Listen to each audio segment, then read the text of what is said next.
Unapologetic Gent, man, back again to cover this weekend's fixtures in the Premier League. There were some crazy games this weekend, man. Wanted to start off first with the Chelsea game, and from what I saw, Manchester City absolutely dominated that game. Um, from this weekend past, even though Liverpool's at the top of the table, to me, from what I've seen so far, and I've watched all the big teams. I've watched all their games this season in the Premier League. Manchester City is still the best team in the country. They absolutely dominated, impressed Chelsea off the pitch. Um, Bernardo Silva was incredible. João Cancelo was incredible. Gabriel Jesus was incredible. Jack Grealish played well. Probably should have had a brace. It was a masterclass by Pep. I think Tuchel kind of made a mistake in the sense that that was the team that he put on at halftime last week, and they came through. But I think he should have just went with what he's gone with when he's had Pep's number and played kind of 3 forward-thinking players and maybe 2 in midfield. And for me, I look at Jorginho. He's a great player. He reminds me a lot of when Xabi Alonso played for Real Madrid and those old Pep Barcelona teams. Xabi Alonso was kind of a passenger because he's not athletic and he can't close the ball down, and they were playing on the counter. They didn't have possession. So Jorginho was a liability in the sense that he's not athletic, he doesn't get around the pitch, and he's great in possession, but Chelsea didn't have possession. So, in my opinion, he wasn't a good fit for this game. I would have played Kovacic because he's good with the ball at his feet, dribbles past players, and then obviously Conte. And then I would have played another forward-thinking player, maybe Timo Werner and Kai Havertz to start the game. I think that Chelsea they looked like they played too negative, sat back, and Manchester City pressed them off the pitch. I thought Kevin De Bruyne was pretty good. Foden was kind of average. Lukaku gave Laporte hell, but Diaz was excellent. Kyle Walker had a couple shaky moments, but again, his pace got him out of trouble. What else can I say about Thiago Silva? He came on when Reece James got injured, I think 20-something minute. I mean, he was incredible. Saved the goal off the line. I thought, apart from a couple of instances, Rudiger was very good. I mean, the defense for Chelsea was pretty good. Kept them in the game. Mendy kept them in the game. Lukaku was decent.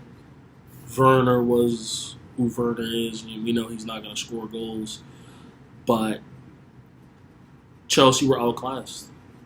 And Manchester City showed they're the best team on the pitch. And it was crazy because Bernardo Silva kind of played almost in a double pivot with Rodri, and he bossed the game.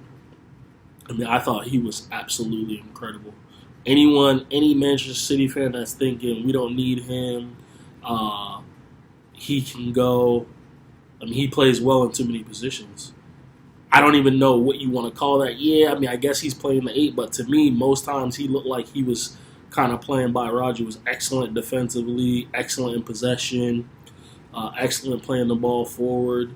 And Manchester City, to me, again, is the team to beat. And I have no doubt. There's no doubt in my mind. They'll create chances. Yeah, they're missing a striker, but the way Harry Kane's playing right now, they probably dodged the bullet. I don't know if he's fussing because he's still at Tottenham, but he doesn't look good. But, yeah, man, I think Manchester City just showed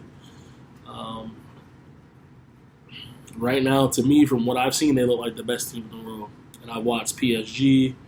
I've watched Juventus. I've watched Real Madrid looks excellent as well, I got to say. I've watched Bayern. I've watched Barcelona this year. And Manchester City has the most complete team. And it's not even close. So That was a masterclass by Pep. One of the most dominating 1-0s I've ever seen. It easily could have been 3 or 4. Um, and I think Chelsea will still be there and thereabouts, but we'll see next week. I think Manchester City is going to blitz Liverpool as well, but we'll see. So, in terms of that game, Manchester City showed to me that they're a class above everyone else. And then, of course, we get to Manchester United. And it's a tough one because they created a lot of chances. But again, that Ollie tax is heavy. And there's kind of a conundrum there because Pogba has to play, right? There's no doubt about it. To me, he gets in any team in the world. He's arguably the most complete midfielder in the world, and he has to play. So if you're not going to play him in the 10, which obviously they're not because they play Bruno, that's really the only position that Bruno can play. He can't really play in midfield. It wasn't. I didn't think Bruno had a terrible game, but I mean nothing special. But he's had some stinkers, and that wasn't one of his worst games. But for me, with the attacking possibilities that they have, the McTominay and Fred thing just can't go. It can't go. Like, if you're not going to play Pogba in the 10, which we know because of Bruno you're not, you have to play him in the double pivot. Or you have to, Matic is probably the only person that can play as a lone 6 and play 2 8s with Pogba. But for me, you have to have that extra pace in attacking threats up top, because really when Pogba plays on the left, what happens is you don't get those through balls and you don't pick out runners from deep line midfield because that's just not Fred and McTominay's game. McTominay, for me, he's never a Manchester United player, and that's not Fred's game. And I thought again Fred was pretty good. I thought he had a decent game. I thought he was one of the better Manchester United players. And I want to give a shout out to Aaron Wan-Bissaka as well. He actually did some things going forward that I've never seen him do before, and he looked pretty decent. I thought Harry Maguire was absolutely shocking before he got subbed off. Luke Shaw was terrible before he got subbed off. Luke Shaw has been terrible the majority of the year. How Alex Tellers is not getting games for this Luke Shaw over this Luke Shaw, I don't know. Luke Shaw bossed in the Euros, but what he's doing right now, he's looking like that old Luke Shaw that Mourinho used to get on. I thought Ronaldo had some decent pieces of play, but didn't really affect the game. And then Greenwood, for me, and he's a shooter. He's a goal scorer. He's a striker. He had about 3 or 4 occasions where he could have played someone in for probably an easy goal and took the shot on him. But I think it was Bruno twice, Ronaldo a couple of times, and he's young. But that's the problem you have when you play an striker as a winger, when you need a Bruno and a Ronaldo to be getting service. That's where like a Jadon Sancho, a Martial who links play a little bit better, like come into play. And that's why I think Pogba should play deep. He should play in the 10, but needs to play maybe in an 8, like in a box-to-box role, just to be able to get an extra creator out there for Ronaldo and Bruno, because Bruno is not really a creator, although he did play a couple of good passes, played in Greenwood a couple times, but Greenwood was, I don't want to say he was selfish because he's a striker and he's always looking for goals, but Manchester United should have won that game.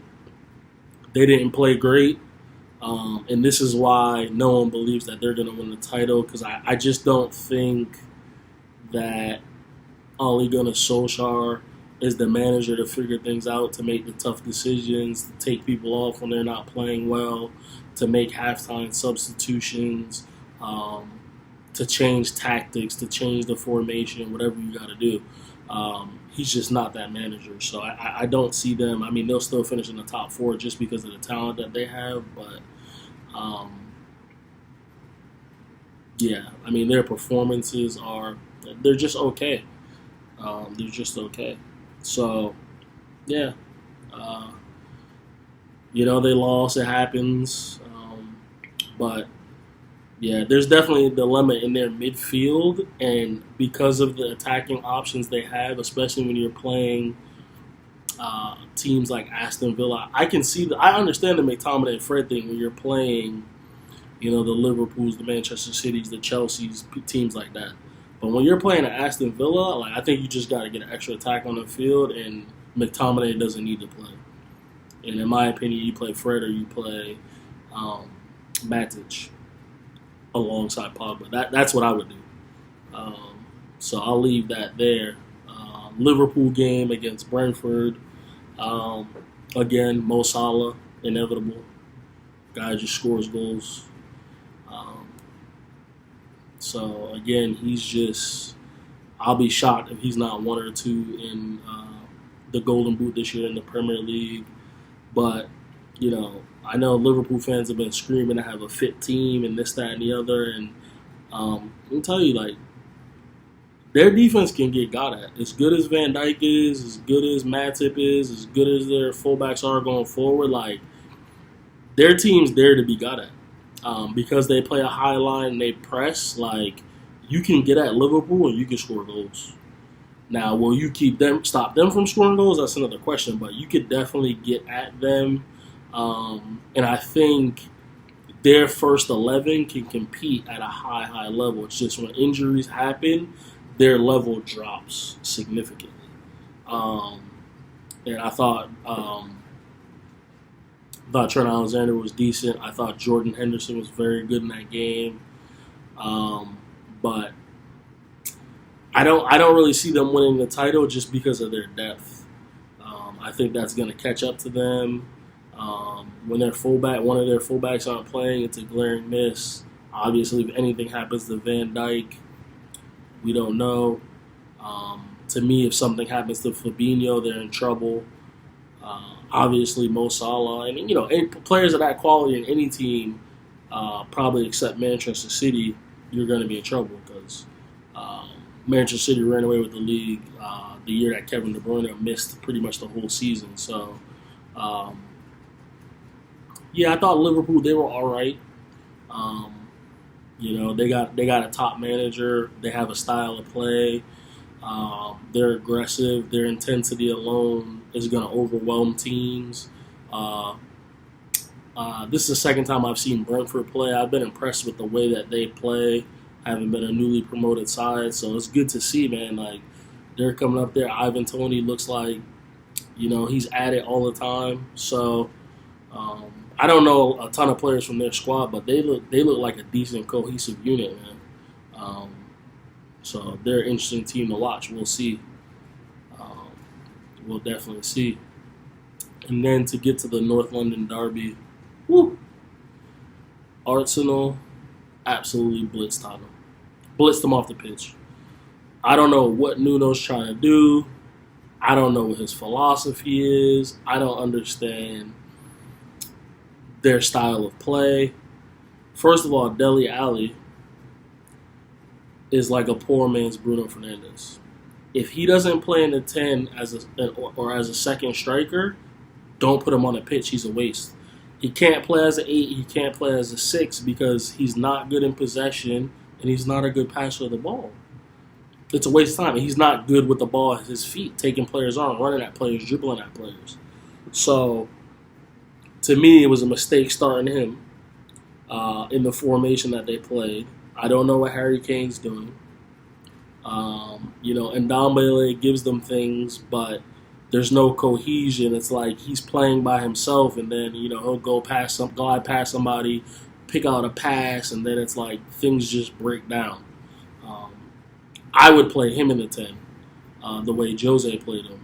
That's the way you get the best out of him. Dele Alli, I mean, for me, unless I need to go at the end and I'm bringing someone on to be a second striker, he wouldn't even play for me.